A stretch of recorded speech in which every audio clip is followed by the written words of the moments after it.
Hello friends, इस video में हम लोग सिस्टम एनालिसिस एंड डिजाइन में सबसे पहला जो क्वेश्चन आता है व्हाट इज सिस्टम और उसके एलिमेंट्स, कैरेक्टरिस्टिक्स, टाइप्स जो भी है वो सब हम लोग इस वीडियो में देखने वाले हैं। तो सबसे पहले बात कर लेते हैं सिस्टम क्या होता है। तो सिस्टम का डेफिनेशन है system is defined as a set of elements arranged in an orderly manner to accomplish an objective. System क्या है? सिस्टम एक ग्रुप ऑफ कंपोनेंट्स है, यानी जो भी बहुत सारे कंपोनेंट्स का एक अरेंजमेंट है जो कि ऑर्डरली यानी एक पर्टिकुलर ऑर्डर में अरेंज किया हुआ है। क्यों अरेंज किया गया? ताकि एक ऑब्जेक्टिव को अकम्प्लिश किया जाए यानी अचीव किया जाए। एक पर्टिकुलर अचीव ऑब्जेक्टिव को अचीव करने के लिए जो ग्रुप ऑफ एलिमेंट्स होते हैं उसको क्या बोलते हैं? सिस्टम बोलते हैं। ठीक है, जो बहुत सारे ग्रुप कंपोनेंट्स को यानी बहुत सारे चीजों को एक साथ मिला के अगर हम लोग कोई गोल को अचीव करने के लिए कुछ जिस चीज का निर्माण करते हैं उसको बोलते हैं सिस्टम। ठीक है, system is not arranging and not a randomly arranged set. System randomly arrange नहीं है, यानी कोई कंपोनेंट आगे कोई कंपोनेंट पीछे नहीं होगा, एक ऑर्डर में ही कंपोनेंट्स अरेंज होंगे। It is arranged with some logic govern by rules, regulations, principles and policies. ये क्या है? एक किसी लॉजिक के ऊपर अरेंज्ड होता है, यानी कुछ रूल्स होते हैं, कुछ रेगुलेशंस, कुछ प्रिंसिपल्स या कुछ policies. Such an arrangement is also influenced by the objective the system desires to achieve. ये अरेंजमेंट क्या है कि इस चीज पे भी डिपेंड करता है कि जो सिस्टम का ऑब्जेक्टिव है। ठीक है, such an arrangement is also depend on the objective system desires to achieve. लेकिन जिस ऑब्जेक्टिव को सिस्टम पाना चाहता है, यानी जिस सिस्टम का जो हम लोग गोल डिसाइड करते हैं, ये अरेंजमेंट उस बात पे भी डिपेंड करता है। Systems are created to solve problem. System क्यों बनाते हैं हम लोग? सिस्टम किसी प्रॉब्लम को सॉल्व करने के लिए बनाते हैं। फॉर एग्जांपल, अगर हम लोगों को टिकट बुकिंग करना है तो हम लोग टिकट बुकिंग का एक सिस्टम बना देते हैं, या फिर टिकट बुक अगर हम लोगों को लाइब्रेरी मैनेज करना है तो लाइब्रेरी मैनेजमेंट सिस्टम हम लोग बना देते हैं। ठीक है, उसके बाद one can think of systems approach as a organised way of dealing with a problem.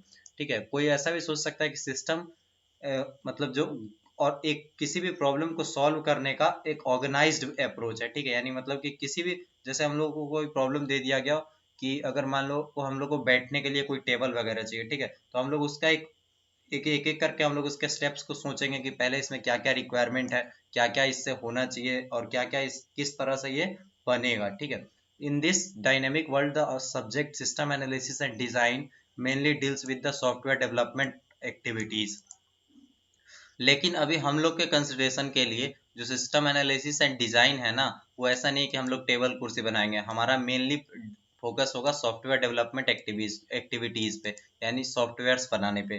ठीक है, for example if a computer system is design to perform commercial data processing, then the element will be data entries devices, a CPU, a disk, a memory, a application program and a printer. ठीक है, अगर एक हम लोग data processing के लिए एक system बनाते हैं, कॉमर्शियल डेटा प्रोसेसिंग, जैसे मान लो फ्लिपकार्ट के यूजर्स जो क्या क्या परचेज कर रहे हैं, क्या वो बेटर परचेज कर सकते हैं।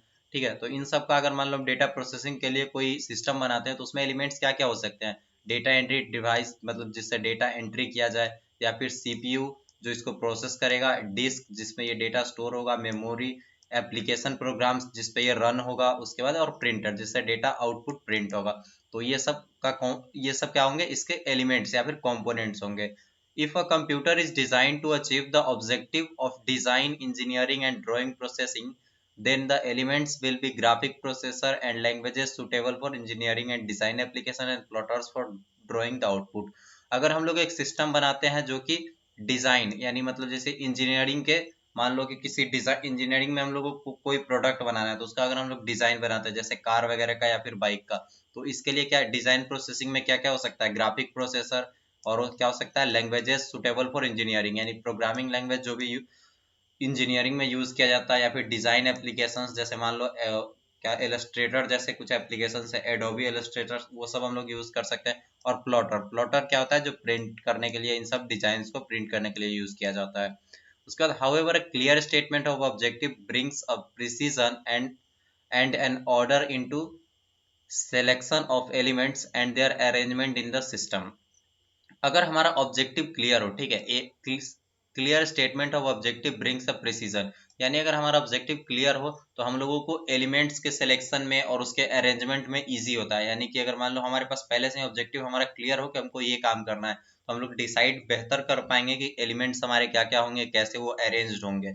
In any disorder would create a disturbance in the system affecting the affecting the accomplishment of the objective. ठीक है, अगर मान लो डिसऑर्डर हो जाता है, यानी फॉर एग्जांपल आप देख सकते हो यहाँ पे एक सिस्टम का एग्जांपल है इनपुट प्रोसेस आउटपुट। अगर हम लोग आउटपुट को बीच में डाल दें, ठीक है, तो इनपुट आउटपुट प्रोसेस, इसका तो मतलब कि इनपुट बिना किए बिना प्रोसेस किए बीच में अगर आउटपुट हो जा रहा है तो फिर तो कोई आउटपुट का मतलब ही नहीं बनेगा। ठीक है, तो मतलब कि किसी भी तरह का डिसऑर्डर अगर होगा तो हम लोगों का ऑब्जेक्टिव अचीव नहीं होगा। ठीक है, if a system in any field is analysed it will be observe that it has three basic parts which are organised in an orderly manner.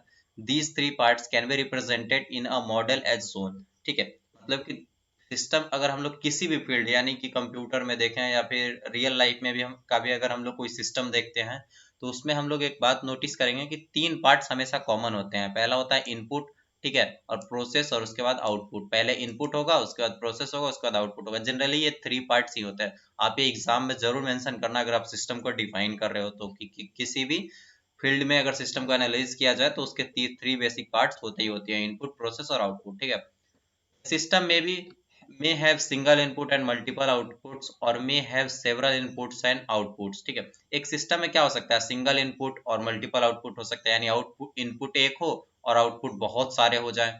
ठीक है, या फिर ऐसा भी हो सकता है कि बहुत सारे इनपुट हो और बहुत सारे आउटपुट हो। All the systems are operate in an environment. सारे सिस्टम्स जो होते हैं वो एक इन्वायरमेंट में ऑपरेट करते हैं। ठीक है, ये इन्वायरमेंट आगे हम डिफाइन करेंगे। द इन्वायरमेंट में influence the system in its design and performance. Environment यानी कि मतलब उसके आसपास के जो लोग हैं या फिर जो जो उसके मतलब आसपास जो भी चीजें हैं वो सब उसके इन्वायरमेंट में आती हैं। ठीक है, तो ये इन्फ्लुएंस कर सकता है सिस्टम के डिजाइन और परफॉर्मेंस को, यानी डिजाइन को भी इन्फ्लुएंस कर सकता है कि कैसा सिस्टम दिखेगा, या फिर उसके परफॉर्मेंस को कि वो तेज चलेगा या धीरे चलेगा। इस सब को भी अफेक्ट करता है यानी इन्फ्लुएंस करता है। When a system is designed to achieve certain objectives, it automatically sets the boundaries for itself। ठीक है, when a system is designed to achieve यानी अगर जब सिस्टम किसी certain objective को अचीव करने के लिए डिजाइन किया जाता है तो वो अपने बाउंड्रीज अपने आप डिफाइन कर लेता है कि मतलब कि वो इतना काम करेगा, इससे ज्यादा काम नहीं कर पाएगा, या फिर मतलब उसके कुछ लिमिटेशंस वगैरह भी उसी टाइम डिसाइड हो जाते हैं जब जिस तरह से वो सिस्टम बनाया जाता है, उसके एलिमेंट्स जिस प्रकार के होते हैं। The understanding of boundaries of the system is essential to bring clarity in explaining the system components and their arrangement। ठीक है, अगर हम लोगों को बाउंड्रीज का पता चल जाए मतलब कि सिस्टम की मैक्सिमम बाउंड्रीज क्या है, तो ये system is essential for bringing clarity and explaining the system components and their arrangements. ठीक है, तो ये भी हमारे अगर हम लोगों को बाउंड्रीज क्लियर हो जाए यानी क्लियर अंडरस्टैंडिंग हो जाए बाउंड्रीज की, तो ये भी हम लोगों को कंपोनेंट्स डिसाइड करने में और उनका अरेंजमेंट डिसाइड करने में हेल्प करता है। collection of component that works together to realize some objectives forms a system। ये भी एक डेफिनेशन हो सकता है शॉर्ट में। एक कलेक्शन ऑफ कंपोनेंट यानी कंपोनेंट्स के कलेक्शन दैट वर्क टुगेदर जो साथ में काम करते हैं, to realise some objective forms a system. यानी कि एक कलेक्शन ऑफ कंपोनेंट जो साथ में काम करते हैं एक ऑब्जेक्टिव को रियलाइज करने के लिए, वो क्या करते हैं, एक फॉर्म्स अ सिस्टम, वो एक सिस्टम का निर्माण करते हैं या फिर सिस्टम बनाते हैं। In a system, the different components are together and each other and they are independent। ठीक है, सिस्टम में क्या होता है, बहुत सारे कंपोनेंट्स एक साथ कनेक्टेड होते हैं। ठीक है, और एक साथ में, लेकिन each other and they are interdependent, यानी मतलब वो एक दूसरे पर ये डिपेंडेंट नहीं होते, या फिर जरूरी नहीं है कि डिपेंडेंट नहीं हो, कभी कभी हो भी सकते हैं कि एक का इनपुट दूसरे के आउटपुट पे डिपेंड करता है, वो सब हम लोग आगे देखेंगे। ठीक है, for example human body represents a complete natural system. Example के लिए अगर हम लोग को देखें तो ह्यूमन बॉडी, हम लोगों का जो शरीर है वो भी एक नेचुरल सिस्टम है। आगे हम लोग टाइप्स ऑफ सिस्टम में देखेंगे नेचुरल सिस्टम क्या होता है। We are also bound by many national system such as political system, economic system, educational system and so forth. ठीक है, और हम बहुत सारे ऐसे ही सिस्टम्स से आसपास से घिरे हुए हैं, जैसे नेशनल सिस्टम या फिर पॉलिटिकल सिस्टम। नेशनल सिस्टम बताता है कि हमारी कंट्री क्या है, फ्लैग क्या है, ऐसे बहुत सारे मतलब चीजें नेशनल रेस्ट्रिक्शंस हम पे आते हैं। पॉलिटिकल सिस्टम मतलब हमारे आसपास जो भी जिस तरह से काम हो रहा है, जैसे मतलब पॉलिटिक्स जिस तरह से चले वो भी एक पॉलिटिकल सिस्टम है। इकोनॉमिक सिस्टम जिससे हमारा इकोनॉमी डिफाइन होता है। उसके बाद educational system and so forth. मतलब हर चीज को अगर आप एक पर्सपेक्टिव से देखो तो सब कुछ आपस में सिस्टम है। जहां पर भी कंपोनेंट्स बहुत सारे किसी ऑब्जेक्टिव को अचीव करना चाह रहे हैं वो एक सिस्टम कहलाता है। The objective of the system demands that some output is produced as a result of processing the suitable inputs.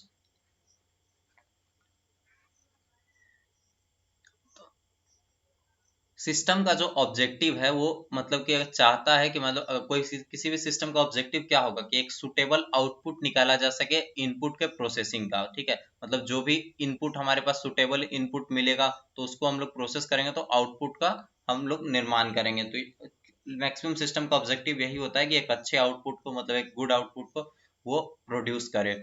A well designed systems also includes an additional element referred to as control। ठीक है, लेकिन जो अच्छे qualities के कुछ system होते हैं यानी जो वेल डिजाइंड यानी जो अच्छे तरीके से डिजाइन किए गए सिस्टम, उनमें एक एन एडिशनल एलिमेंट होता है जिसको हम लोग कंट्रोल बोलते हैं। That provides a feedback to achieve desired objectives of the system. ये कंट्रोल क्या करता है, ये फीडबैक्स चेक करता है, यानी जो भी इनपुट आया प्रोसेस हुआ और जो आउटपुट आया उसको चेक करता है कि मतलब वो सही है, उसमें वो जैसा यूजर का डिजायर्ड है यानी जैसा यूजर आउटपुट चाहता है वैसा मिल रहा है कि नहीं। अगर नहीं मिलता तो वो फीडबैक प्रोवाइड करता है। ठीक है, फीडबैक भी एक एलिमेंट है सिस्टम का, आगे हम लोग देखेंगे। The system can be classified in different categories based on the predictability of its output and the degree of information exchange with the environment। ठीक है, सिस्टम बहुत सारे बेसिस पे क्लासिफाई किए जा सकते हैं। मतलब सिस्टम को हम लोग बहुत सारे टाइप्स में बांट सकते हैं। डिपेंड किस चीज के बेसिस पे बांट सकते हैं, जैसे प्रेडिक्टेबिलिटी ऑफ इट्स आउटपुट, यानी मतलब कि क्या इसका आउटपुट प्रेडिक्ट किया जा सकता है या नहीं किया जा सकता है, या फिर degree of information change with its environment, या फिर वो अपने इन्वायरमेंट से कितना इंटरेक्ट करता है। इस सब बेसिस पे हम लोग ओपन सिस्टम क्लोज सिस्टम जैसे टाइप्स में बांट सकते हैं। A system is called deterministic when the inputs the process the output are known with certainty. एक सिस्टम डिटर्मिनिस्टिक कहा जाएगा। ठीक है, कब, जब उसका इनपुट हो और जब आउटपुट हो और प्रोसेस हो, तीनों चीजें अगर हम लोगों को निश्चितता से पता हो, यानी पक्का पता हो कि क्या इनपुट होगा और क्या मतलब इसमें प्रोसेस होगा और आउटपुट क्या आ सकता है, अगर हम लोग ये प्रेडिक्ट कर पाए तो उसको क्या बोलेंगे, डिटर्मिनिस्टिक सिस्टम बोलेंगे। ठीक है, in a system if the output can be if the output can be predicted in probabilistic systems then the accounting system is probabilistic one। ठीक है, अगर हम लोगों को कोई सिस्टम है, इन a system the output can be predicted in probabilistic term। अगर मान लो हम लोग प्रोबेबिलिटी लगा सकते हैं आउटपुट का, यानी परफेक्ट सर्टेनिटी के साथ यानी निश्चितता से तो नहीं बता सकते हैं कि आउटपुट का क्या आएगा, लेकिन वो अगर मान लो हम प्रोबेबिलिटी बता सके कि कुछ ऐसा आउटपुट आएगा या फिर इस रेंज में आएगा, तो उसको क्या बोलेंगे, प्रोबेबिलिस्टिक सिस्टम बोलेंगे। A deterministic system operates in predictable manner while a probabilistic system behave is not predictable. ठीक है, मतलब कि जो डिटर्मिनिस्टिक सिस्टम होता है ना, जिसका मतलब हम लोग का आउटपुट डिटरमाइंड होता है, मतलब कुछ पता होगा, तो वो प्रेडिक्टेबल मैनर में ऑपरेट करता है, यानी मतलब उसका हम लोग प्रिडिक्ट कर सकते हैं कि क्या आउटपुट आएगा। लेकिन जो प्रोबेबिलिस्टिक होता है जिसमें मतलब प्रोबेबिलिटी है कि रिजल्ट ये आ सकता है, तो इसका हम लोग परफेक्ट प्रिडिक्ट नहीं कर सकते हैं। This is not, system behaviour is not predictable, मतलब इसको हम लोग प्रेडिक्ट नहीं कर सकते हैं इसका आउटपुट को, तो इसको क्या बोलेंगे, probabilistic system. Definition of a system, यानी सिस्टम का एक जो डेफिनेशन है, मतलब कि क्या बोलते हैं फॉर्मल डेफिनेशन, वो क्या है, the term system may be defined as an orderly arrangement. The term system यानी सिस्टम किस तरह से डिफाइन किया जा सकता है, may be defined as an orderly arrangement, एक ऑर्डरली अरेंजमेंट के तौर पर डिफाइन किया जा सकता है, of set of interrelated and interdependent element. Interrelated मतलब एक दूसरे से कनेक्टेड, और इंटरडिपेंडेंट मतलब एक दूसरे पर डिपेंडेंट एलिमेंट के that operates collectively to accomplish some common objective और goal, जो कि एक साथ काम करते हैं किस लिए, ताकि एक ऑब्जेक्टिव और या फिर पर्पस या गोल को अचीव कर पाए, यानी अकॉम्प्लिश कर पाए। अकॉम्प्लिश मतलब अचीव भी होता है। For example human body is a system consisting of various parts such as head, heart, legs, hands and so on. एक फॉर एग्जाम्पल अगर हम लोग ले तो ह्यूमन बॉडी भी एक क्या है, सिस्टम है जिसमें बहुत सारे एलिमेंट्स है, जैसे हमारा सिर है, हाथ है, पैर है, और भी बहुत सारे हैं। The various body parts are related by mean of connecting networks of blood vessels and nerves and the system has a main goal of living. ठीक है, तो ये सब आपस में कंपोनेंट्स कनेक्टेड हैं किससे, हमारे नर्व्स और हमारे जो भी वेन वेसल्स हैं, यानी जो भी हमारी खून के जो हम लोगों के वेसल्स होते हैं, नर्व्स होते हैं, उन सब से कनेक्टेड। और इनका गोल क्या है? इनका मेन गोल है लिविंग, यानी हमारी लाइफ को मतलब सक्सेसफुल बनाना, यानी हमें जिंदा रखना है। इन सब कंपोनेंट्स का गोल क्या है? कि हमें जिंदा रखना है। दस system can be described by specifying its parts, the way in which they are related and goals which they are expected to achieve। तो सिस्टम क्या डिफाइन, इस एक सिस्टम कैसे डिस्क्राइब किया जा सकता है? ठीक है, एक सिस्टम डिस्क्राइब किया जा सकता है इसके पार्ट्स के, और ये कैसे इसके पार्ट्स कनेक्टेड हैं, और ये end goals which they are expected to achieve. और इसको स्पेसिफाई किया जा सकता है सिस्टम को कि वो जो गोल अचीव करने वाले हैं, जो इसके पार्ट्स हैं, जैसे वो पार्ट्स कनेक्टेड हैं, इन सब बेसिस पे एक सिस्टम को स्पेसिफाई किया जा सकता है। A business is also a system where economic resources such as people, money, material, machines, etc. are transformed by various organizational processes such as production, marketing, finance, etc. into goods and services। ठीक है, एक business क्या है? एक business भी अपने आप में एक सिस्टम है जो कि economic resources such as people, material या फिर इन सब जैसे इकोनॉमिक रिसोर्सेज का यूज करके एक ऑर्गेनाइजेशनल प्रोसेस को यूज करके ये एक ट्रांसफॉर्म होते हैं गुड्स एंड सर्विसेज में। ठीक है, यानी जैसे मान लो कोई हम लोग सामान बनाते हैं तो उसमें बहुत सारे पैसा, मटेरियल और जैसे पीपल्स हो गए, मतलब जो कि इकोनॉमिक रिसोर्सेज है, वो सब मिलके क्या एक आउटपुट बनाते हैं, वो है गुड्स एंड सर्विसेज का। ठीक है, ये सब एक साथ मिलकर ऑर्गेनाइजेशनल प्रोसेस, मतलब जिसमें बताता है कि क्या मतलब कैसे कैसे ये सब काम होगा, यानी कैसे मटेरियल को यूज किया जाएगा, कौन सा पीपल जो है इस पर काम करेगा। तो ये सब चीजें एक गुड्स एंड सर्विसेज का प्रोडक्ट के रूप में आउटपुट देती है। A computer-based information system is also system which is a collection of people, hardware, software, data and procedures and interact to provide timely information and authorized people who need it। ठीक है, एक computer based information system is also system, यानी computer based information system जो होता है, जैसे हम लोग लाइब्रेरी मैनेजमेंट सिस्टम और भी बहुत सारे डेटाबेस मैनेजमेंट सिस्टम, ये सब सिस्टम्स देखते हैं, ये भी एक सिस्टम है। ठीक है, which is a collection of people, ये क्या है? कलेक्शन है लोगों का, हार्डवेयर का, सॉफ्टवेयर का, डेटा का और प्रोसीड्योर्स का, यानी कुछ प्रोसीड्योर्स यानी रूल्स रेगुलेशंस लिखे हुए हैं, जैसे प्रोग्रामिंग में कुछ प्रोसीड्योर्स हम लोग डिफाइन करते हैं। That interacts to provide timely information to authorise people who need it. तो इंफॉर्मेशन सिस्टम का गोल क्या होता है? ये आपस में एक साथ इंटरेक्ट करते हैं ताकि एक इंफॉर्मेशन उन लोगों तक टाइम पे पहुंचाया जा सके जिनको इसकी इंफॉर्मेशन की जरूरत हो। फॉर एग्जांपल अगर हम लोग लाइब्रेरी मैनेजमेंट में देखें, तो अगर हमारा जो भी हमारे लाइब्रेरी के इंचार्ज हैं, ठीक है, अगर वो देखना चाहें कि कितने बुक्स हमारे स्टॉक में हैं, कितने लोग अभी हमारे बुक लेके जा चुके हैं, कितने बुक हमारे लाइब्रेरी से बाहर हैं, तो वो सब चेक कर सकते हैं जो भी उनके इंचार्ज होंगे। तो उनके लिए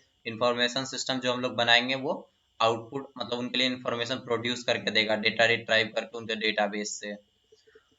कैरेक्टरिस्टिक्स ऑफ सिस्टम, अब ये बहुत इंपॉर्टेंट है। कैरेक्टरिस्टिक्स ऑफ सिस्टम यानी कैरेक्टरिस्टिक्स मतलब गुण होता है हिंदी में। तो सिस्टम के क्या क्या कैरेक्टरिस्टिक्स हैं? तो there are 5 types of characteristics for a system, यानी सिस्टम के कितने कैरेक्टरिस्टिक्स होते हैं? 5 कैरेक्टरिस्टिक है। पहला organisation, interaction, interdependence, integration, a central objective. ठीक है, तो इन सबको एक एक करके देखते हैं। और ऑर्गेनाइजेशन, पहला ऑर्गेनाइजेशन क्या कहता है? Organisation implies structure and order. Organise क्या करता है? स्ट्रक्चर और ऑर्डर को डिफाइन करता है। ठीक है, मतलब it can also be defined as an arrangement of components that helps to achieve objective. ये कैसे डिफाइन किया जा सकता है? जैसे अरेंजमेंट कंपोनेंट्स का, यानी किसके बाद कौन सा कंपोनेंट लगेगा, पहले इनपुट लगेगा, उसके बाद प्रोसेस लगेगा, उसके बाद आउटपुट लगेगा। फॉर एग्जांपल अगर हम लोग टिकट बुकिंग सिस्टम का देखें, ठीक है, तो टिकट बुकिंग में क्या होगा? सबसे पहले टिकट काउंटर पे हम लोग डेटा कलेक्ट करेंगे, उसके बाद वो जो है वो रेलवे के जो भी मतलब रेलवे या फिर जो भी एयरपोर्ट अथॉरिटी है जिसका भी हम लोग टिकट बुक कर रहे हैं, उनके डेटाबेस में जाकर चेक करेगा कि टिकट है अवेलेबल या नहीं। और उसके बाद वो मतलब अगर अवेलेबल होता है तो वो आउटपुट के रूप में वहीं पे प्रोड्यूस कर देगा। तो इसमें एक कोई भी कंपोनेंट आगे पीछे हम लोग नहीं कर सकते, यानी एक के बाद एक प्रोसेस डिफाइन है तो उसके बाद वही होगा। यही बात करता है ऑर्गेनाइजेशन सिस्टम का जो कैरेक्टरिस्टिक्स है। For example in design of business system the hierarchical relationship start with the president on top and the leading towards the workers represents the organization structure। ठीक है, तो ये एक, अगर हम लोग बिजनेस सिस्टम की बात करें तो उसमें हायरार्कियल, यानी कि जैसे कि सबसे ऊपर टॉप पे हमारे एमडी होते हैं या फिर चेयरमैन होते हैं कंपनी के, उनके नीचे फिर मैनेजर्स आते हैं, उनके नीचे वर्कर्स आते हैं। तो ये एक हायरार्की डिफाइंड होता है। So this gives the authority structure and specifies the formal flow of communication. तो ये क्या करता है, एक अथॉरिटी का स्ट्रक्चर बताता है कि जो सबसे ऊपर होंगे उनकी ज्यादा पावर होगी, और वो उनकी बात वो नीचे वाले जो 5 मैनेजर होंगे वो सब सुनेंगे, या फिर उनके नीचे जो वर्कर्स होंगे वो उनके बातों को सुनेंगे। फ्लो ऑफ इंफॉर्मेशन को भी डिफाइन करता है, यानी अगर वो ऊपर से कुछ इंस्ट्रक्शन देते हैं तो पहले उनके मैनेजर्स तक पहुंचेगा, फिर वो उनके वर्कर्स तक पहुंचेगा। ऐसा नहीं हुआ कि डायरेक्ट वो वर्कर्स को बता दे, मैनेजर्स को बीच में पता ही ना। तो एक फ्लो ऑफ कम्युनिकेशन भी डिफाइन होता है। Likewise, the computer system is designed around an input device, a central processing unit, and an output device and one or more storage units. तो ऐसे ही कंप्यूटर सिस्टम क्या है, computer system input device, central CPU और output device, इन सब चीजों का एक collection है, यानी इन सब कंपोनेंट्स को मिला के स्टोरेज यूनिट, ये भी कंप्यूटर सिस्टम का कंपोनेंट है। तो इन सबको मिला के कंप्यूटर सिस्टम का निर्माण होता है, यानी कंप्यूटर सिस्टम बनता है। तो दूसरा कैरेक्टरिस्टिक्स है सिस्टम का, वो है interaction. Interaction refers to the manner in which each component functions with other components. Interaction क्या करता है, मतलब इंटरेक्शन बताता है कि किस मैनर में एक कंपोनेंट दूसरे कंपोनेंट के साथ फंक्शन कर रहा है, ठीक है। I there should be an interrelationship between each components of a system, यानी ये बताता है कि सारे कंपोनेंट्स के बीच में कुछ रिलेशनशिप होना चाहिए, मतलब वो आपस में कुछ इंफॉर्मेशन एक्सचेंज करें या फिर कुछ मतलब एक दूसरे को इंस्ट्रक्शन दे, कंट्रोल्स का सिग्नल्स दे, ये सब। तो for example in an organisation there should be interaction between purchase department and production department. For example अगर हम लोग ले एक ऑर्गेनाइजेशन की बात करते हैं, ठीक है, यानी मान लो कोई कंपनी है, तो उसमें क्या होता है, परचेज डिपार्टमेंट और प्रोडक्शन डिपार्टमेंट। यानी परचेज डिपार्टमेंट जो मटेरियल्स खरीदते हैं या फिर बेचने का देखते हैं, तो इनका इंटरेक्शन किसके साथ साथ होना चाहिए, प्रोडक्शन डिपार्टमेंट के लिए के साथ होना चाहिए, जो प्रोडक्शन कर रहे हैं, ठीक है। Same way advertising with sales, यानी कि एडवर्टाइजमेंट के लिए जो डिपार्टमेंट है वो सेल्स के साथ कोलैबोरेट करना चाहिए, यानी मतलब उनसे इंटरेक्ट करना चाहिए। तो एडवर्टाइजिंग वाले बताएंगे ना कि हमने ये एडवर्टाइजिंग किया है, तो सेल्स वाले उसी हिसाब से उसको मतलब जो प्रोडक्ट होगा वो प्रोडक्ट को सेल करेंगे। या फिर पेरोल विद पर्सनल, पेरोल यानी कि जो सैलरी के साथ डिपार्टमेंट, सैलरी के जो डिपार्टमेंट होता है वो पर्सनल डिपार्टमेंट, यानी जो एम्प्लॉय के डिटेल्स रखते हैं डिपार्टमेंट, उनका आपस में इंटरेक्शन होना जरूरी है। In computer system, the central processing unit must interact with the input device to solve a problem. For example, अगर हम लोग कंप्यूटर सिस्टम का एग्जांपल लेते हैं, तो हमारे जो सीपीयू होता है, सेंट्रल प्रोसेसिंग यूनिट, वो इनपुट डिवाइस से जरूर कम्युनिकेट करना चाहिए। वो इनपुट डिवाइस से किसी भी वे से, जैसे आईओ मॉड्यूल वगैरह होते हैं, तो उन सब से कम्युनिकेट करेगा, तभी वो हमें एक यूजर का प्रॉब्लम सॉल्व करके देगा, तभी तो वो उसके अंदर कोई आउटपुट आएगा। In turn, the main memory holds programs and data that the arithmetic unit uses for computation, ठीक है। और उसके बाद क्या बोलते हैं, मेन मेमोरी जो होता है वो ये भी एक कंपोनेंट है। तो ये क्या करता है, प्रोग्राम्स का डेटा होल्ड करता है, जो कि अरिथमेटिक मतलब जो भी कंप्यूटेशंस कंप्यूटर पर सीपीयू परफॉर्म कर रहा है, तो उन सबका डेटा होल्ड करता है मेन मेमोरी। तो ये भी एक कंपोनेंट है। तो ये भी मेन मेमोरी इंटरेक्ट करता है जो भी सीपीयू है उसके साथ। उसके बाद है इंटरडिपेंडेंस। इंटरडिपेंडेंस क्या होता है, this is one of the most important characteristics of system. Interdependence जो है वो सबसे इंपॉर्टेंट, अभी तक हमने दो देखे ना, इंटरेक्शन और क्या बोलते हैं, ऑर्गेनाइजेशन। तो हमारा तीसरा है इंटरडिपेंडेंस। तो ये बहुत इंपॉर्टेंट है। तो ये क्या कहता है, इंटरडिपेंडेंस मीन्स द पार्ट्स और the components of system of an organisation और a computer system depends on one another. तो इंटरडिपेंडेंस क्या बताता है कि मतलब इंटरडिपेंडेंस यानी उनके अंदर जो भी सिस्टम होता है उसके अंदर एक कंपोनेंट दूसरे कंपोनेंट पे डिपेंड करता है। यानी पहला कंपोनेंट जो आउटपुट है वो प्रोसेसिंग पे, इनपुट पे, इन सब चीजों पे डिपेंड करेगा। तो ईच कंपोनेंट और part should depend on other components of an organization, ठीक है। तो ईच जो मैक्सिमम केसेस में होता है कि सारे एक कंपोनेंट दूसरे कंपोनेंट पे हमेशा डिपेंडेंट ही होता है। तो वन कंपोनेंट और सब सिस्टम, एक कंपोनेंट या फिर एक सब सिस्टम, ठीक है। तो एक सब system depends on the output of another सब सिस्टम। ऐसा हो सकता है कि एक जो कंपोनेंट है वो दूसरे के मतलब इन आउटपुट पे डिपेंड करता हो। फॉर एग्जांपल अगर हम लोग बात करते हैं, क्या बोलते हैं, अगर हम लोग मोबाइल फोन का क्या प्रोडक्शन देख रहे हैं, ठीक है, मोबाइल प्रोडक्शन का सिस्टम है, तो उसमें अगर हम लोगों को मोबाइल का प्रोडक्शन करना है तो पहले हम लोगों को बैटरी के पीछे प्रोडक्शन होगा, या फिर डिस्प्ले आईसी चिप या फिर जो भी चिप्स वगैरह होते हैं, तो वो एक कंपोनेंट होगा जो कि चिपसेट वगैरह बना के देगा। वो बना के देगा तभी तो हम लोग आगे मोबाइल बना पाएंगे, वरना मोबाइल हम लोग कैसे बना पाएंगे। ठीक है, यानी कि जो पहले वाले कंपोनेंट है उसका आउटपुट के लिए जो सेकंड वाला कंपोनेंट है वो वेट करेगा, यानी उसके इस पे ये सेकंड वाला जो है उस पे फर्स्ट वाले पे डिपेंडेंट है। वन कंपोनेंट और सब system depends on the input of another सब सिस्टम फॉर प्रॉपर फंक्शनिंग। तो प्रॉपर फंक्शनिंग के लिए वो पहले वाले कंपोनेंट पे डिपेंडेंट है। I the output of one सब system is required input for another सब सिस्टम। मतलब कि जो एक सब सिस्टम है उसका जो आउटपुट है वो कभी कभी दूसरे सब सिस्टम के लिए रिक्वायर्ड इनपुट हो जाता है। यानी मतलब अगर वो आउटपुट देगा तो वही तो आगे वाले का इनपुट होगा, मतलब वो उसी को प्रोसेस करके आगे कुछ रिजल्ट प्रोड्यूस करेगा या फिर कुछ आउटपुट प्रोड्यूस करेगा। For example, a decision to computerize an application is initiated by user. अगर मतलब हम लोग मान लो किसी एप्लीकेशन को कंप्यूटराइज एक यूज करने के लिए एक यूजर के द्वारा इनिशिएट किया गया, analysed and designed by the analyst, programmed and tested by the computer operator. ठीक है, तो वो उसके बाद क्या, पहले वो यूजर द्वारा एप्लीकेशन इनिशिएट किया गया, कंप्यूटराइज किया गया, उसके बाद वो एनालाइज और डिजाइन किया गया एनालिस्ट के द्वारा, उसके बाद उसके बाद वो कंप्यूटर ऑपरेटर के द्वारा प्रोग्राम किया गया और उसको टेस्ट किया गया। In the below figure none of this persons can perform properly without the required input from others in the computer centre sub system. तो ये क्या हो सकता है कि मतलब कि कोई भी एक का काम जब तक यूजर एरिया, ठीक है, जैसे सिस्टम एनालिसिस है, एक का काम नहीं होगा जब तक पिछले वाला आउटपुट प्रोड्यूस करके नहीं देगा। तो यही क्या कहता है, इंटरडिपेंडेंस, यानी लगभग हर कंपोनेंट एक दूसरे पर डिपेंडेंट होता है। मतलब एक का आउटपुट होगा वो दूसरे का इनपुट होगा, यानी तो दूसरा वाला तो तभी काम कर पाएगा ना जो पहला वाला आउटपुट उसको देगा। ठीक है, तो अब देख लेते हैं चौथा जो हमारा कैरेक्टरिस्टिक्स है वो इंटीग्रेशन। यानी integration is concerned with how the system components are connected together. Integration क्या कंसर्न करता है कि कैसे कंपोनेंट ऑफ सिस्टम कनेक्टेड है। ठीक है, मतलब कि किस मेथड से कनेक्टेड है। It means that the parts of system work together with in the system even if each part performs a unique function. मतलब इसका मतलब बताता है कि कंपोनेंट ऑफ सिस्टम जो है ना वो अगर मान लो कि सब अलग अलग फंक्शंस परफॉर्म करते हैं, ठीक है, मतलब किसी का काम सबका काम अलग अलग है, सबसे मतलब बिल्कुल अलग है, किसी का काम एक दूसरे पर डिपेंड नहीं करता, फिर भी सब आपस में एक साथ कैसे कनेक्टेड है और मतलब अपना आउटपुट प्रोड्यूस करके दे रहे हैं ताकि आगे वाला उसको प्रोसेस करके नेक्स्ट आउटपुट प्रोड्यूस कर पाए। अब जो लास्ट पांचवा ऑब्जेक्टिव है, जो मतलब पांचवा कैरेक्टरिस्टिक्स है सिस्टम का, वो है सेंट्रल ऑब्जेक्टिव।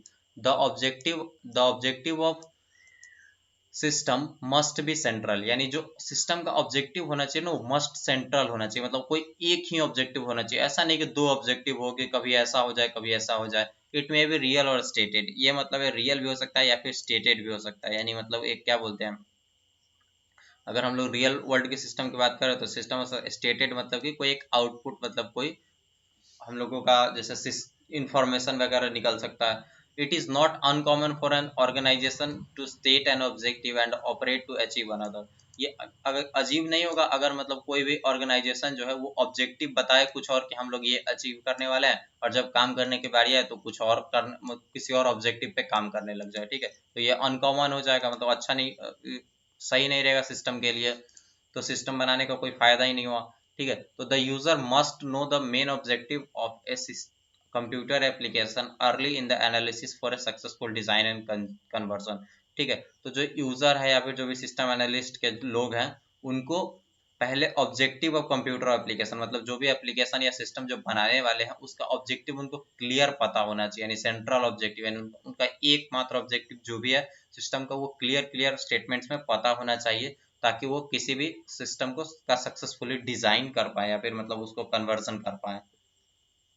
ठीक है, तो अब जो नेक्स्ट है वो है elements of system. Elements of system में क्या क्या आते हैं। ठीक है, एक system that has three basic elements, input processing output. जो पहले भी मैंने बताया था कि तीन बेसिक जो हमारे एलिमेंट्स होते हैं सिस्टम के वो है इनपुट, प्रोसेसर और आउटपुट प्रोसेसिंग। ठीक है, ये तीन मेन एलिमेंट्स होते हैं। The other elements include control, feedback, boundaries, environment and interfaces. ठीक है, तो कुछ और अदर भी एलिमेंट्स हो सकते हैं, जैसे कंट्रोल इन्वायरमेंट हो गया, फीडबैक हो गया, मतलब कि जो आउटपुट आ रहा है उस पे उसको वेरीफाई किया जा रहा है कि वो सही स्पेसिफिकेशंस पे आ रहा है, यूजर के रिक्वायरमेंट के अनुसार आ रहा है या नहीं। और बाउंड्रीज एंड इंटरफेसेस, मतलब सिस्टम का जो भी बाउंड्रीज हैं, जो भी इंटरफेसेस हैं, जैसे वो इन्वायरमेंट से कैसे इंटरेक्ट कर रहा है, ठीक है। तो ये सब चीजें एलिमेंट्स ऑफ सिस्टम कहलाती हैं। तो अब देख लेते हैं पहला एलिमेंट जो है हमारा सिस्टम का, वो है इनपुट एंड आउटपुट, ठीक है। तो इनपुट एंड आउटपुट क्या कहता है? इनपुट आर द इंफॉर्मेशन और elements that we enter in the system for processing. Input क्या है? इनपुट लगभग एलिमेंट्स और इंफॉर्मेशन है जो कि हम लोग सिस्टम में एंटर कर, मतलब सिस्टम को देते हैं प्रोसेसिंग के लिए, उसको क्या बोलेंगे? Input. Output is the outcome of processing, और आउटपुट क्या है? आउटपुट प्रोसेसिंग का आउटकम है, यानी जो प्रोसेसिंग हुआ उसका जो मतलब रिजल्ट निकला उसी को आउटपुट बोलेंगे, ठीक है। मतलब जो भी उसका आउटकम हुआ। A major objective of a system to produce an output that has value to its user, मतलब एक सिस्टम का ना एक बहुत मुख्य ऑब्जेक्टिव ये हो जाता है कि वो एक ऐसा आउटपुट प्रोड्यूस करे जो कि मतलब उसके यूजर से को वैल्यू करे, यानी जो कि उसके यूजर के नीड के हिसाब से हो, मतलब उसका कुछ वो काम कंप्लीट कराए, यानी यूजर के कुछ आसानी करवाए, कुछ ऐसा आउटपुट प्रोड्यूस करना होता है एक सिस्टम का काम। तो whatever the nature of the output is, it must be in line with the expectations of intended user।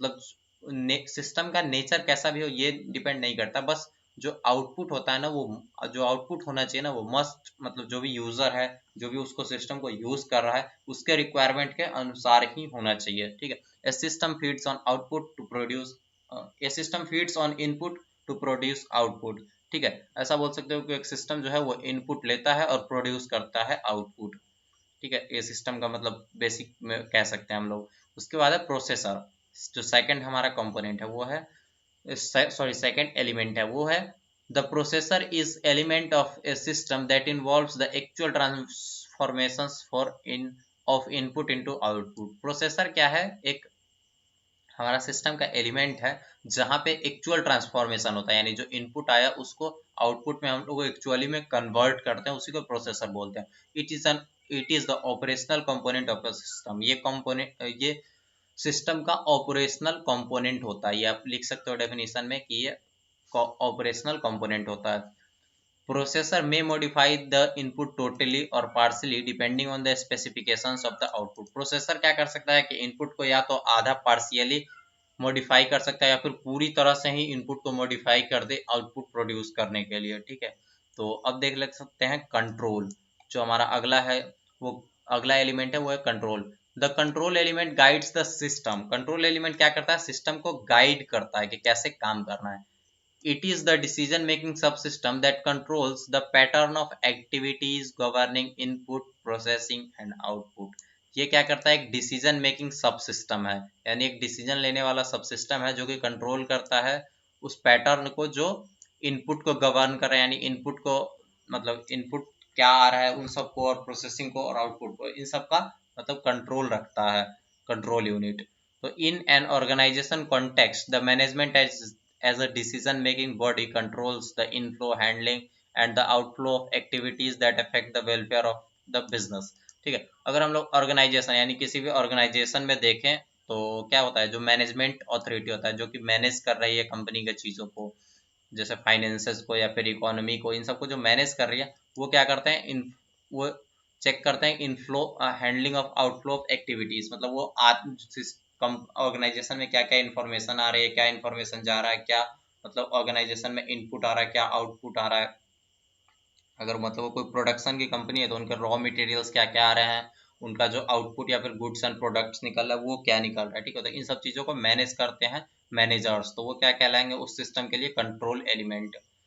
In an computer system the operating system and accompanying software influence the behavior of the system। Computer system में क्या होता है? जो हमारा control होता है ना, वो ऑपरेटिंग सिस्टम होता है, ठीक है। तो ये हमारे सॉफ्टवेयर के बिहेवियर को इन्फ्लुएंस करता है, यानी जो भी हम लोग इस पे एप्लीकेशन प्रोग्राम रन करते हैं वो सब इस पे डिपेंड करता है ऑपरेटिंग सिस्टम पे, ठीक है।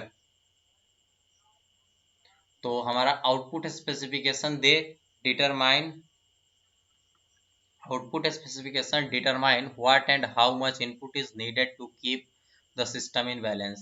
ठीक है। तो आउटपुट स्पेसिफिकेशंस बताता है कि हम लोगों को सिस्टम को बैलेंस में रखने के लिए कितना इनपुट रिक्वायर्ड है, और तो यही सब काम है कंट्रोल का।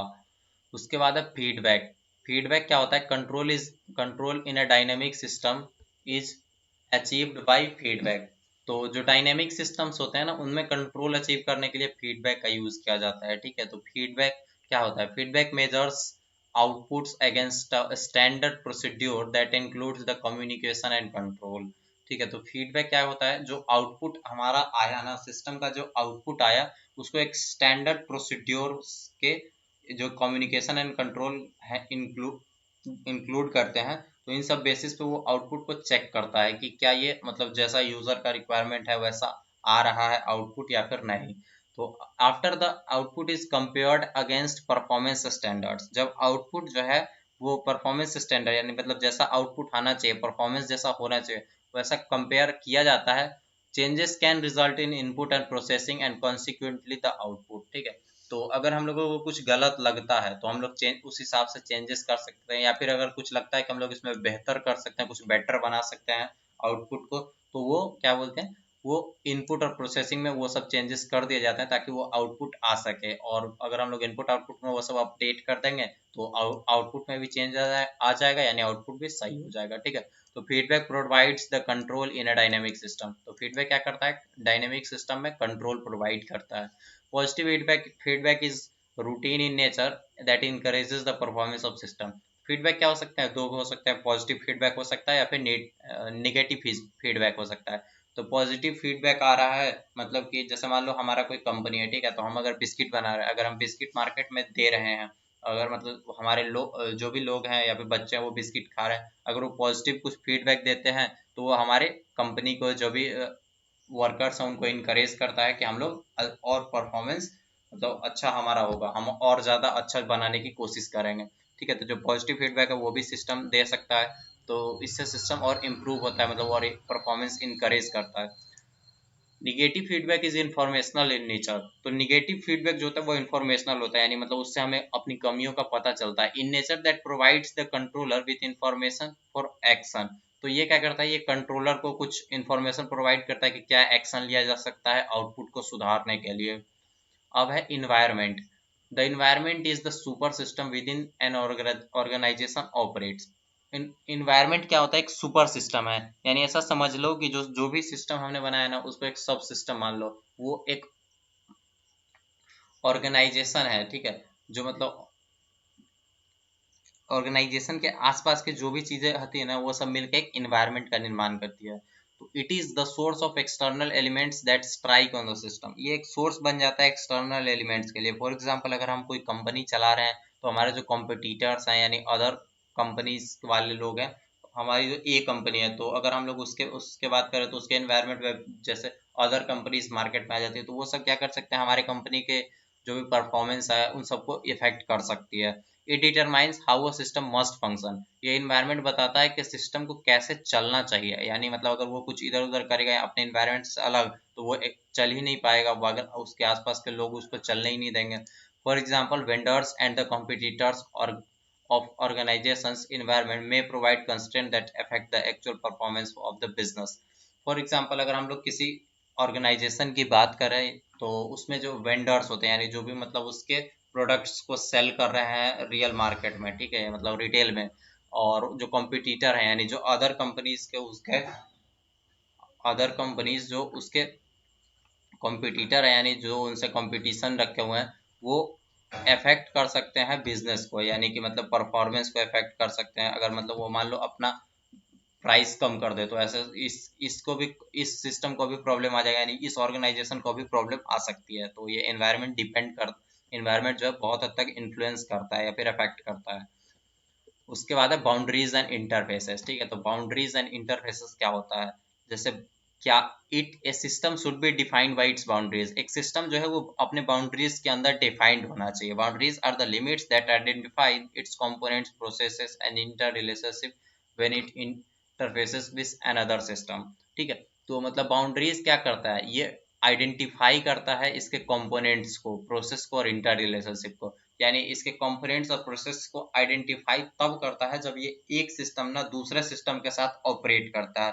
फॉर एग्जाम्पल अगर हम लोग मान लेते हैं कि नेवी का एग्जाम्पल लेते हैं, ठीक है, अगर मान लो इंडियन नेवी है और उसके साथ में अगर हम लोग मान लेते हैं रशियन नेवी है, ठीक है, वो भी साथ में अगर एक कोई प्रोजेक्ट कर रही है, तो इसमें हमारा जो बाउंड्रीज एंड इंटरफेसेस बताएगा ना कि हम कितना काम करेंगे। फॉर एग्जांपल अगर दो लोग साथ में काम कर रहे हैं तो वो बताएगा कि मैं कितना काम करूंगा और सामने वाला कितना काम करेगा।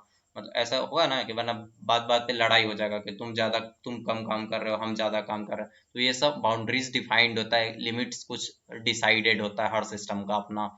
each system has boundaries that determines its sphere of influence and control। तो जो सिस्टम है वो उसके स्पेयर ऑफ कंट्रोल यानी जो गोल उसका कंट्रोल कितने दूर पर होगा, किन सब चीजों पे उसका कंट्रोल और इन्फ्लुएंस होगा, ये भी डिफाइन करता है बाउंड्री और इंटरफेस। अब बात कर लेते हैं, the knowledge of the boundaries of a given system is crucial in determining the nature of its interface with other systems for successful design। तो जो भी सिस्टम है ना उसके एक सक्सेसफुल डिजाइन के लिए हम लोगों को उसको बाउंड्रीज पता करना बहुत क्रूशियल हो जाता है, क्योंकि इसके नेचर ऑफ इंटरफेस को यही बताता है कि कैसे ये अदर सिस्टम के साथ इंटरेक्ट करेगा, कैसे उसके साथ मिलकर काम करेगा। अब देख लेते हैं टाइप्स ऑफ सिस्टम, ठीक है, ये जो हमारा तीसरा पार्ट हो गया। हम लोगों ने कैरेक्टरिस्टिक्स देख लिया, एलिमेंट्स भी देख लिया, अब देख लेते हैं टाइप्स ऑफ सिस्टम यानी सिस्टम कितने टाइप्स के होते हैं। The system can be defined into following step types. मतलब सिस्टम ये इन सब जो नीचे हम लोग टाइप्स देखेंगे इन सब टाइप्स में डिवाइड किया जा सकता है, फिजिकल और abstract system. Physical systems are tangible entities we can touch और फील देम। तो जो फिजिकल सिस्टम्स होते हैं वो टेंजिबल एंटिटीज होते हैं, यानी मतलब हम लोग उसको छू सकते हैं या फिर देख सकते हैं, मतलब वो जो हमारे रियल में दिखता हो। फॉर एग्जांपल हमारा ह्यूमन बॉडी सिस्टम, तो ये हम लोगों को क्लियर दिखता है। तो फिजिकल सिस्टम में भी स्टैटिक और dynamic in nature. Physical system static भी हो सकता है और डायनेमिक भी हो सकता है। For example desk and chairs are physical parts of the computer centre which are static. तो अगर हम लोग कंप्यूटर सिस्टम की बात करें तो जिस डेस्क एंड चेयर पे सिस्टम कंप्यूटर सिस्टम रखा हुआ है वो भी उस सिस्टम का पार्ट है, तो वो क्या होगा, एक फिजिकल पार्ट हो जाएगा।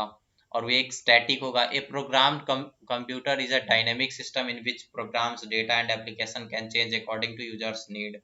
तो जो प्रोग्राम्ड कंप्यूटर होता है, जो डेस्क पे जो कंप्यूटर एक्चुअल रखा हुआ है, वो क्या होगा, वो डायनेमिक है, क्योंकि उसमें जो भी प्रोग्राम्स आएंगे, जो भी डेटा आएगा, वो कम यूजर के नीड के हिसाब से चेंज हो सकता है। अगर हम लोग वो चाहेगा कि हमको एक्सेल, मेरे को एक्सेल पे कुछ काम करना है तो उसमें एक्सेल ओपन हो जाएगा। अगर वो चाहे कि मेरे को पीपीटी कुछ बनाना है तो वो पीपीटी ओपन कर सकता है, यानी मतलब वो डायनेमिक होता है। लेकिन जो डेस्क एंड टेबल है वो थोड़ी कुछ चेंज हो सकता है, वो तो वैसा को वैसा ही रहेगा।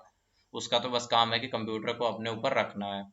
Abstract system are non-physical entities or conceptual that may be formulas, representation और model of a real system। Abstract system क्या होता है? एब्स्ट्रैक्ट सिस्टम नॉन फिजिकल होता है, मतलब इसको हम लोग देख और छू नहीं सकते। ये कंसेप्चुअल होता है, यानी कुछ कॉन्सेप्ट होता है जो कि कुछ फार्मूला हो सकता है या फिर मॉडल हो सकता है किसी एक्चुअल सिस्टम का, जो कि रियल किसी फिजिकल सिस्टम जो होता है उसका मॉडल हो सकता है। तो इन सबको क्या बोलेंगे? Abstract system. जो अगला हमारा टाइप है वो है open and close system. Open and close system क्या होता है? An open system must interact with its environment. एक ओपन सिस्टम जो होता है वो अपने एनवायरनमेंट के साथ जरूर इंटरेक्ट करना चाहिए। वो तभी ओपन सिस्टम कहलाएगा जब वो अपने इन्वायरमेंट के साथ यानी आसपास के वातावरण से इंटरेक्ट करता हो। It receives inputs from the deliver it receives inputs from and delivers output to the outside of the system। तो ये क्या करता है कि अपने सिस्टम के बाहर से इनपुट रिसीव करना चाहिए और इसके बाहर आउटपुट जो है वो भेजना चाहिए। तो उसको हम लोग क्या बोलेंगे? Open system. जो कि मतलब सिस्टम के बाहर भी, सिस्टम के जो भी बाउंड्रीज एंड इंटरफेसेस है उसके बाहर भी इनपुट, उसके बाहर से भी इनपुट ले रहा है और बाहर में आउटपुट दे रहा है। For example, an information system which must adapt the changing environment conditions। अगर हम लोग एग्जाम्पल के लिए देखें तो एक ऐसा इंफॉर्मेशन सिस्टम जो कि मतलब चेंज कर रहा है इन्वायरमेंटल कंडीशंस के साथ, यानी मतलब जैसा रिक्वायरमेंट हो रहा है उस हिसाब से वो अपने जो भी उसके परफॉर्मेंस है उसको चेंज कर रहा है। तो वो ओपन सिस्टम ऐसे ही करता है। अब देखते हैं एक close system does not interact with its environment. लेकिन जो क्लोज सिस्टम होता है ठीक उसका उल्टा होता है। ये मतलब कि अपने इन्वायरमेंट के साथ बिल्कुल भी इंटरेक्ट नहीं करता है। It is isolated with from environmental influences, मतलब ये जो इन्वायरमेंट के जो भी इन्फ्लुएंसेस होते हैं ना, उन सब से ये आइसोलेटेड होता है, मतलब उन सब का इस पे कोई फर्क नहीं पड़ता, ये जैसा है वैसा ही काम करेगा। एक completely close system is rare in reality, मतलब एक सिस्टम कंप्लीटली क्लोज होना रेयर है, मतलब कि ऐसा होने रेयरली होता है कि हाँ कोई सिस्टम है जो कंप्लीटली क्लोज्ड है। ठीक है, तो adaptive and non adaptive system, adaptive system responds to the change in the environment in a way to improve their performance and survive. ठीक है, तो एडेप्टिव सिस्टम यानी मतलब जो भी अनुकूल हो जाते हैं बात अपने इन्वायरमेंट के, यानी जैसा इन्वायरमेंट है वैसा वो अपने आप को ढाल लेते हैं ताकि वो परफॉर्मेंस बढ़ा सके या फिर सरवाइव कर सके। ठीक है, for example human beings and animals, अगर हम लोग एनिमल्स की बात करें और ह्यूमन बींग्स यानी हम लोगों की बात करें, ह्यूमंस की, तो हम लोग एडेप्टिव सिस्टम है, यानी हम लोग अपने नेचर के हिसाब से, अगर ठंडी है तो हम लोग ठंडी के हिसाब से अपने कपड़े पहन लेते हैं, और गर्मी है तो गर्मी के हिसाब से कपड़े पहन लेते हैं, मतलब हम खुद को अडेप्ट कर लेते हैं। या फिर नेचुरल फेनोमेना के भी, अगर मान लो कि हम लोगों का टेम्परेचर पहले अगर कम था तो हम लोग, हमारा बॉडी इस हिसाब से था कि हम लोग कम टेम्परेचर में भी रह पाए। अगर ज़्यादा टेम्परेचर में हमें रहना पड़े तो मतलब बहुत ज़्यादा तो नहीं, लेकिन हाँ हम लोग कुछ हद तक अडेप्ट कर सकते हैं। Non adaptive system is the system which does not respond to the environment. Non adaptive system क्या होता है, जो इन्वायरमेंट को रिस्पॉन्ड नहीं करता, मतलब कि वो जैसा अगर मान लो इन्वायरमेंट गर्मी पड़ रही है ठंडा पड़ रही है वो कुछ भी उसको फर्क नहीं पड़ता। फॉर एग्जाम्पल अगर हम लोग एक क्या बोलते हैं पत्थर पत्थर का जो स्टैचू होता है उसकी बात करें, वो क्या करेगा, वो रिस्पॉन्ड करेगा। या फिर मशीन्स देखे तो मशीन्स का ठंडा गर्मी या फिर मतलब कुछ भी बारिश वगैरह आ जाए, वो ज़्यादा उस पर डिपेंड नहीं करता, मतलब वो कुछ उसके हिसाब से अपने आप को ढाल नहीं सकता। अगर बारिश आएगा तो ऐसा नहीं होगा कि मतलब वो छुप जाएगा, तो वो मतलब किसी तरह से वो बारिश से बच नहीं सकता। उसके इन्वायरमेंट के आसपास में जो भी हो रहा है इसके इस हिसाब से वो मतलब कुछ रिएक्ट उस पर नहीं कर सकता। अब देख लेते हैं परमानेंट एंड टेम्पोररी सिस्टम, ये तो नाम से ही पता चल रहा है, permanent system persist for long time, permanent system जो होता है वो लॉन्ग टाइम के लिए बनता है। फॉर एग्जांपल बिजनेस पॉलिसीज, यानी जैसे मान लो किसी कंपनी का है, ठीक है, वो मतलब जैसे 10 साल और 20 साल के लिए उसके बिजनेस पॉलिसीज बनते हैं कि वो कैसे आज मार्केटिंग करेंगे 2-4 महीने में, फिर और कैसे वो आगे प्रोडक्ट यूज करेंगे, जो उनके यूजर्स होंगे उनको कैसे वो रिटेन करेंगे अपने साथ, मतलब कैसे वो 10 साल तक उनको प्रोडक्ट सेम प्रोडक्ट बेचते रहेंगे, कैसे वो क्या क्या प्रोडक्ट और ऐड करेंगे, तो ये सब चीज़ें बिजनेस पॉलिसीज में आती है, तो ये सब परमानेंट सिस्टम होता है। Temporary system is made for specified time and they are after that they are demolished. तो जो टेम्पोररी सिस्टम होता है ना वो एक स्पेसिफाइड टाइम के लिए बनाए जाते हैं, मतलब कि हाँ अगर ऐसा कह सकते हैं कि 9 महीने के लिए ये काम चलेगा, 20 महीने के लिए चलेगा, 2 साल के लिए चलेगा, तो उसके बाद 2 साल 3 साल जितने टाइम के लिए बन रहा है उसके बाद क्या होगा, डिमोलिश हो जाएगा, यानी मतलब उसके कंपोनेंट्स फिर हटा दिए जाएंगे। जैसे मान लो कि हम लोग झूला लगाते हैं, ठीक है, झूला भी एक सिस्टम है, तो उसके जो भी कंपोनेंट्स होते हैं, जो भी उसमें लोहा वगैरह लगता है, तो वो सबको ऐसा तय होता है कि हाँ 1 महीने तक ये झूला रहेगा, तो 1 महीने तक रखा जाता है, फिर बाद में उसके कंपोनेंट्स को डिसअसेंबल करके यानी अलग अलग करके वापस फिर जहाँ अलग और उसका मतलब किसी और जगह उसको यूज करने के लिए ले जाते हैं। A data processing system is set up for a program and it's disassembled after the program. जैसे मान लो कोई डेटा प्रोसेसिंग प्रोग्राम है, जैसे हम लोग मतलब हमारे सरकारी ब्लॉक्स वगैरह हो जाते हैं, ठीक है, तो वहाँ पे डेटा प्रोसेसिंग जैसे मतलब बहुत सारे हमारे एरिया के जो भी राशन कार्ड होल्डर्स या फिर और भी कुछ होता है उन सब का अगर डेटा लाया गया तो उनको प्रोसेसिंग के लिए एक प्रिंटर और भी और क्या बोलते हैं कंप्यूटर सिस्टम, ये सब चीज़ें बहुत सारे स्कैनर ये सब यूज़ किया जाएगा। और जैसे ही वो काम खत्म हो जाता है उसके बाद उन सबको डिसअसेंबल कर दिया जाएगा, नहीं सबको वापस कर दिया जाएगा। तो उसके बाद है natural system and manufactured system, ये भी नेम से पता चल रहा है, natural systems are created by nature, जो नेचुरल सिस्टम होते हैं वो नेचर के द्वारा क्रिएट किए जाते हैं। For example solar system, seasonal system, यानी जो भी हमारे सोलर सिस्टम है वो किसके द्वारा बनाया हुआ है, वो नेचर के द्वारा बनाया हुआ है। या फिर सीजनल सिस्टम, जो सीजन्स आते हैं, गर्मी कब आएगी ठंडी कब आएगी, वो भी उस पर हमारा कंट्रोल हो रही है, वो तो नेचर ने बनाया। Manufactured systems are is the man made systems, for example rockets and dams trains. Manufactured system क्या होते हैं, मैन मेड सिस्टम, जिनको मैन यानी ह्यूमंस हम लोग बनाते हैं, जैसे रॉकेट हमने बनाया, डैम्स यानी बांध बनाया, ट्रेन्स बनाया, तो ये सब हमने सिस्टम्स का क्या बोलते हैं निर्माण किया ताकि हम अपने यूज कर पाए, हम अपने ऑब्जेक्टिव्स को सेटिस्फाई करने के लिए हम लोगों ने ये सिस्टम्स बनाया है। तो अब देख लेते हैं deterministic system and probabilistic system. deterministic system operates in an predictable manner and the interaction between system components is known with certainty।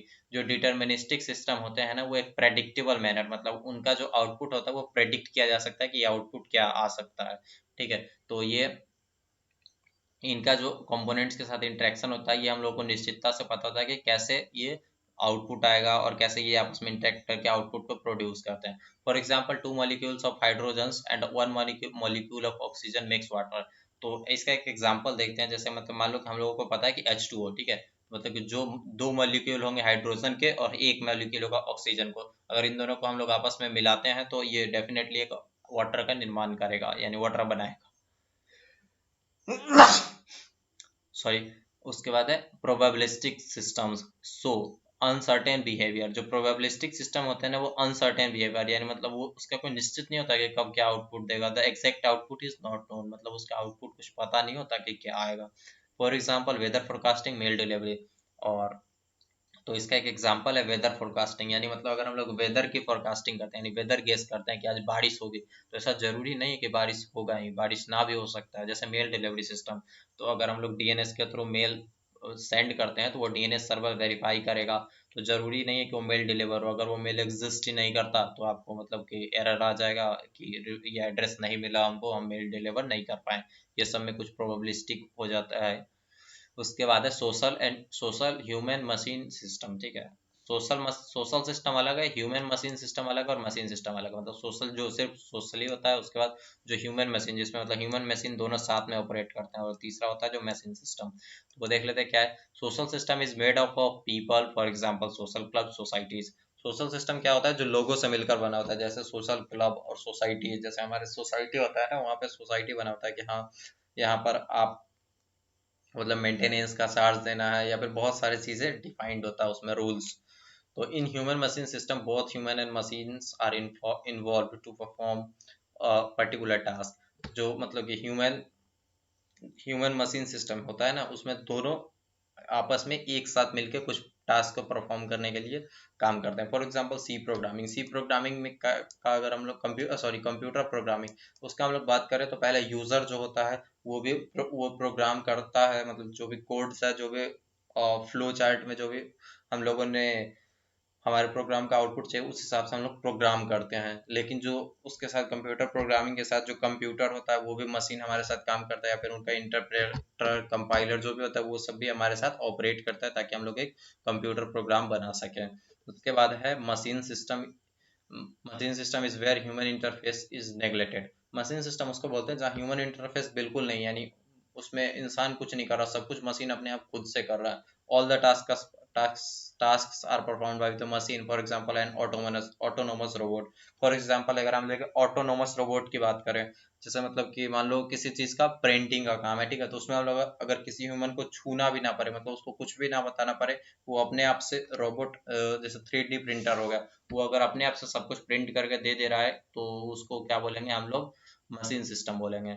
उसके बाद नेक्स्ट है वो है मैन मेड इंफॉर्मेशन सिस्टम। तो ये सब हम लोग आगे देखेंगे कि इंफॉर्मेशन सिस्टम क्या होता है, सिस्टम मॉडल्स क्या होते हैं, ये सब नेक्स्ट वीडियो में देखेंगे। तब तक के लिए इतना ही। आप चैनल को सब्सक्राइब कर लीजिए, और अगर आपको कुछ सजेशंस है तो आप जरूर डिस्क्रिप्शन में दीजिए। और उसके बाद मैंने इस वीडियो में बिल्कुल भी एडिट नहीं किया है, क्योंकि एडिट में टाइम लगता है, तो थोड़ा बहुत इग्नोर करना अगर कुछ मिस्टेक्स वगैरह हो तो।